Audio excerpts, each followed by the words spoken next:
position the concept of vertical industries and feeder funnels. Can you explain that in more detail?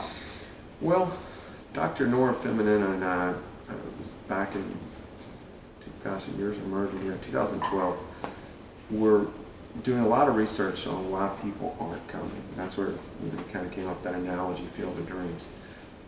She, in her heavy laden Argentinian accent, one day just threw out funnel. And I said, "What's funnel?" And she says, "A funnel." I said, yeah, big at the top, capture a lot, build the centrifugal force, push down. And I started thinking what Quicken Loans does.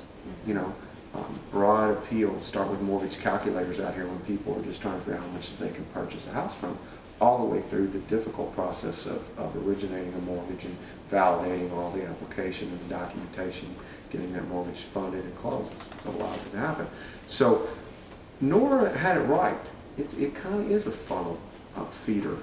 Any technology, this is preached to us no matter what level you enter the technology community. It grows by what's called vertical industries. Probably the best example to make that point is think about what's called ERP software, enterprise resource planning software. Primarily, most of the Fortune 1000 today use basically two of them, SAP or Oracle. There's a lot of consultancies, a lot of implementers that make their living implementing those two software systems for clients of the world. But the software, the general ledger, the accounts payable, payroll modules, HR modules, they're all pretty much the same, but they're deployed and integrated differently in healthcare than they would be in automobile manufacturing or transportation or whatever. So that's a given. So we know our software, we've built an engine that can probably handle just about any type of conflict. But each one of those types of conflicts that come, let's say healthcare as an example, you've got the intake of the healthcare conflict and getting the parties and the type and getting them prepared to get into a facilitated negotiation is radically different than condominium association conflicts. And so we recognize that and built that into the system. Again, I probably should have mentioned that even stronger when you asked the question about differentiation. What are sort of the price points too? We've done a lot of research about price points of mediation service. We have a couple of flagship products that will come out as feeders to sell now. Our vertical feeders. We're going after condominium association business initially, going after oil and gas initially, but we're also about to launch FamilySettle.com, which is our divorce service and product feeder. The intake of the two parties divorcing and getting them to desire this type of service, getting them to opt in, getting the point of purchase, and then feeding attorneys, family counselors, financial planners when net worth is above a certain amount. Just the two parties start to divide the assets and liabilities, and they want the house, let's say as an example. And if a financial planner looked at their financial situation, they might not advise you keep the house. The emotional part sometimes overtakes the logic, because then you just end up in bankruptcy. Maybe it's that. So we've really built a system that funnels the conflict to different professionals that can help these people in one fixed fee piece. In the process of naming and branding FamilySettle.com, we met a real nice gentleman who owned the name FamilyTransitions.com, and we knew the divorce is a divorce, it's a break of a contract. It's usually done pretty quickly, 6-12 months, hopefully. But with children, it's a transition, right? And so, in getting to know Stuart, and the owner of Family Transitions, I said, "Well, are you getting ready to do a divorce site?" And he said, "No, I'm getting ready to change the way we care for our parents, and siblings often don't always agree on how to take. There's a lot of conflict, but yet there's a lot of professional services that you can acquire to help your parents in that final transition." So we're anxious to bring that feeder to market. Again, this is disruptive innovation. it's not unlike anybody that's done this type of innovative technology before. The system, the settle now system, so uniquely designed. It has settlement calculators, settlement statements, producing what do you agree on and what do you disagree on, sort of in a blue, here's where we agree, red, where do we disagree, hope that gets a little bit shorter, it's an iterative process. We've never seen that anywhere. Some of the people that wrote some of the books about mediation may not like that. You know, this ability to take video conferencing for private caucuses between the parties, or even unified caucuses in a pre-mediation, so that you can get the parties ready. When they get in the mediation room, if that's what they want to do, then they can do it a lot more effectively. So I hope that answers your question about vertical feeders. In your response earlier, you mentioned the concept of being inclusive with the legal and traditional ADR professionals and better serving consumers. Can you please explain? How are we going to get the consumers to want to use mediation and arbitration? We know the internet has changed every business. I told you Realtor.com. I gave you QuickenLoans.com. Go on down the list. Why hasn't it really come to be a consumer-friendly option in the legal business, which I again think is still an extremely monolithic process? The ADR industry has changed a lot the last decade. I mean, you know, common complaint from the folks that we went to school with are saying that by the time they get in the industry, the non-lawyer mediator is a dying breed. I love arbitration personally. I've always said I would be, you know, a professional. I would be an arbitrator because of my technology background. And it's not unusual in an arbitration. We have a panel, and probably 2 to 3 would be lawyer or an ex-judge, but they'll often call an industry expert. You can do mediation by panel too, by the way. You know that from our studies. So, you know, we try to say, you know, how do we merge the non-lawyer mediator, the lawyer mediator, the licensed conflict resolution, or not, the educated conflict resolution professional. I'm going to try to avoid licensing around this example. We've got over 100 graduate programs in conflict resolution in this country. There's master's certificates programs, PhDs, that are cranked out some great people that are trained across the board in these ADR methodologies, and yet are not actively employed today. And how can we employ them, much like the great work a paralegal does? A paralegal in a law office is an invaluable. I mean, it's what keeps that office flowing. Okay. Well, you and I have a lot of our fellow graduates that are not in the profession. Why? And that's again a uniting process for the disputing parties, facilitators, the attorneys, the mediators and arbitrators, and other professionals. We have new revenue models. You know, if you're going to, what's the old saying? You can lead a horse to water, but you can't make it drink, right? Well, I've learned a lot. My first company I sold in 1993, we were dedicated to the legal vertical industry, and we had to pull them often towards the use of technology. And you know, if you're going to pull any industry towards it, like my example on the realtors, you can't go, sorry, you're going to lose money. You have to show them how they might actually make new money and better serve their clients. I guess the last example on that is you know, Michigan State University is hosting multiple conferences, and domestically and internationally, around the concept of reinvent law. Okay, it's not replace law or replace attorneys. It's reinvent law. How can we better serve the people? And then again, it's back to that disruptive technology, that disruptive innovation or disruptive technology that Michael Hornan in his video, he says that all major change, and to bring major change, it has to be disruptive. Does that make sense? Yes, it does. Can you provide us with a view of your top market objectives over the next 24 months? First, the next quarter is getting Settle Now into the marketplace, getting our TEDR methodology, get it vetted in the marketplace, build brand acceptance, Bring on industry partners. By the way, I think I left out a key point about these verticals. We're going to concentrate on condo, legal, divorce, parent, family, elder care initially. That may be the only place we go from a resumed capacity. But settle down. The model for the acceptance in the marketplace, our economic modeling, is based on partnering.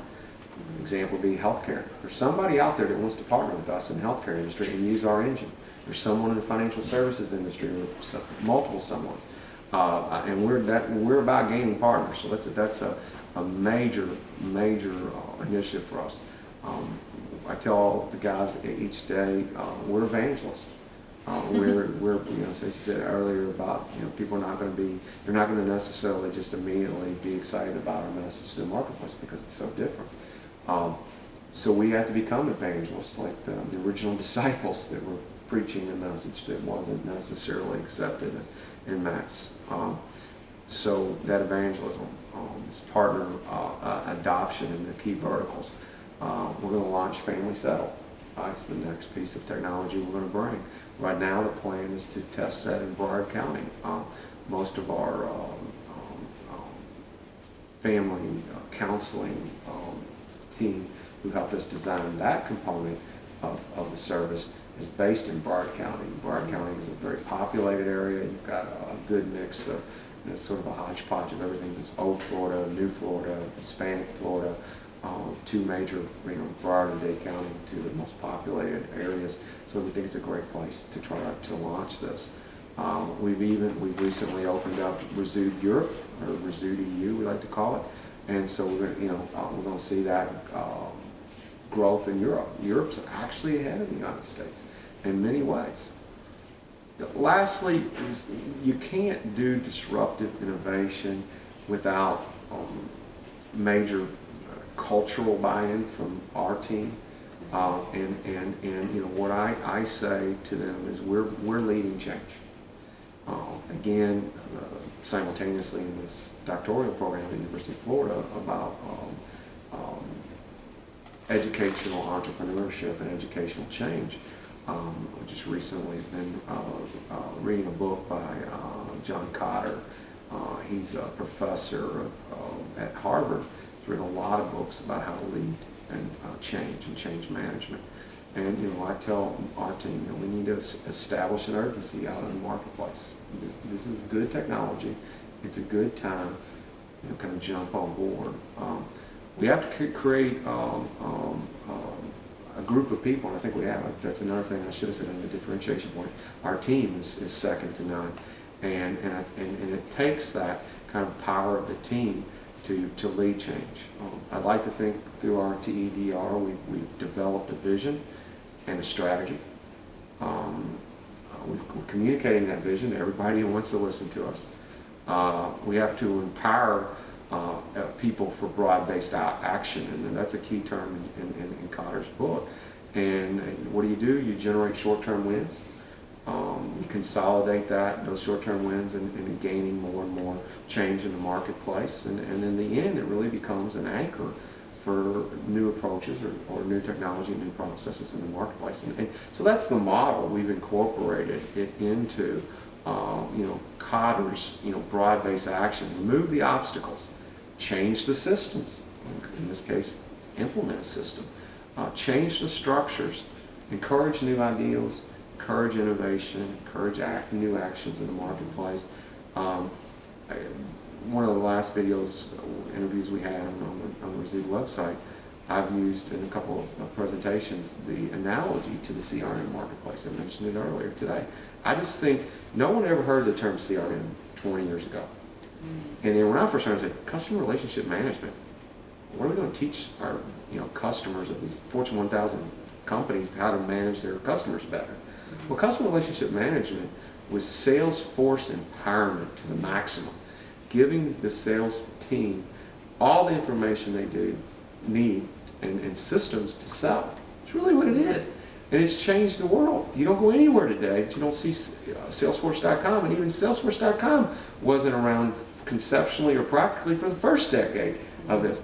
This is what's going to happen in what we're calling the TEDR marketplace. Some people refer to the ODR marketplace. Doesn't matter. There's plenty of room. There was multiple competitors in the CRM marketplace in the beginning, and we want people singing somewhat the same message that we have, or else maybe people will perceive we're not singing the right message in the marketplace. My final question, you mentioned Resound, Settle Now, Family Settle, Resound Academy, and Resound Europe. Can you please explain the primary differences and top objectives of each, please? Well, I guess first what to start with is the name is Resound, and I say that humorously because everyone gets it wrong. I wanted to use the word resolve. Resolve.com was taken. We took a Creole word. I've got a lineage and love and passion for Louisiana and the Creole community, and when I learned about Resound, that really became wow, okay, and we kind of started to build a brand around that. Resound is methodology, those verticals, the condos, oil, divorce, elder care. I think we can provide thought leadership. Our team is some of the top people in the industry. We have an excellent management team, probably second to none of any of our competitors, any people in the marketplace today. We've got a great growth plan. We have Florida offices today. We have California offices. We have a Paris office. So that's kind of summary of Resound. Settle Now. We're all hoping to become sort of the world's premier brand for TEDR platform, and we want to be. In some cases, our brand might be sort of secondary to our partners in the marketplace. And so say someone has healthcare conflicts, they may have a brand in one way, but we'd like to see them pushing it through the Settle Now engine. So the growth of those verticals are just really, really key. Family Settle, nothing short of becoming one of the top portals for resources. It's not all about, a lot of stuff is free.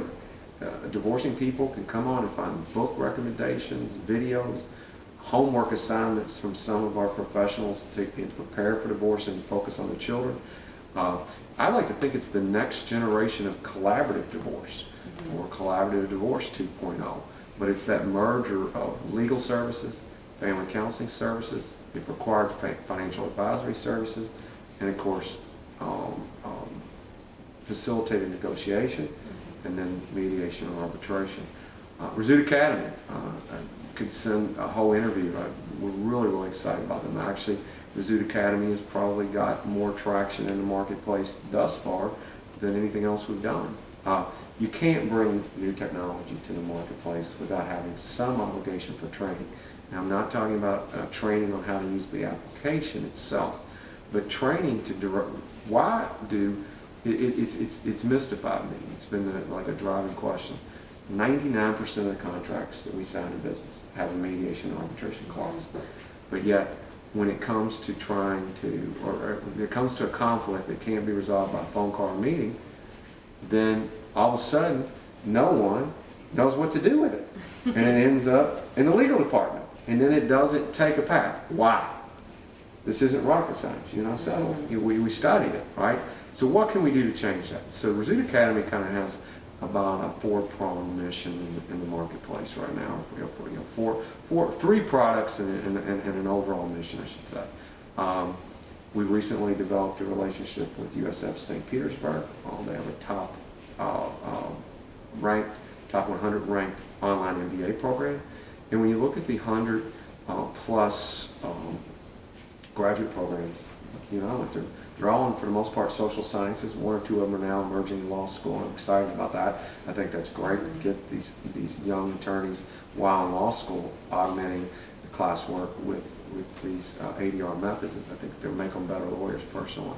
But we wondered why MBA programs, about the only thing you might study in an MBA program as an elective or required course would be negotiation. Why are they not studying mediation or arbitration or corporate best practices and dispute resolution and that? So that's one of the things. We now have a fully portable master certificate program option that can be embedded in an MBA program through today electives, and we're excited about the potential for that. I see that as an MBA with a specialization in conflict resolution in the very near future. Executive education, you're not ever going to get C levels or top tier, mid tier, sometimes difficult even lower tier management to have time to go get a master's in conflict resolution or an MBA even. We're all so busy. So executive education, one day, online courses. We also have that today in the marketplace with USF. I'm excited about that. One of the hottest trends in our third service product in Resuit Academy is a one-day board game. It's in a simulation-based game. It's real popular in corporate training, but there was not a corporate conflict resolution game. We haven't officially branded it now. Sort of our placeholder name is Resolve How, right? And really going in and doing a one-day training with 20 or so people from the company, all different levels within the company, and have them have like an internal conflict, like an HR conflict, supply chain conflict, and probably a client conflict that if it takes a traditional legal route of 2 or 3 years in litigation path, it would hurt their corporate reputation. So try to teach them new ways to do that. And lastly, we're very excited about what we're doing with USF in the marketplace, but we're out there with all the online education providers and trying to figure out how we can partner and get our message out. Resuit Europe. In many ways, Europe is ahead of us. I said this before. And they've passed some legislation now in certain types of conflict. You have to mediate before you can before you can litigate. And that's an exciting opportunity. So to be there today with Resuit Europe, we're and in some ways we expect Settle Now to probably gain as much, if not more, acceptance in Europe than it does in the United States initially. Lastly, I guess in that kind of the bigger picture is we'd like to think we're going to soon be and in the process of becoming sort of a global, multi-divisional organization that provides innovative conflict resolution services and products and disruptive innovation model until the point in time it doesn't need to be disrupted because it's accepted. Thank you so much for your time today. Consumers in the industry are certainly going to benefit from all the information of your products and your services, and the fact that this interview is going to be on YouTube as well. Okay. Thank you so much. Well, we'll put it on our website to allow us to do that, and we'll look forward to getting the message out. Thank you. Thank you.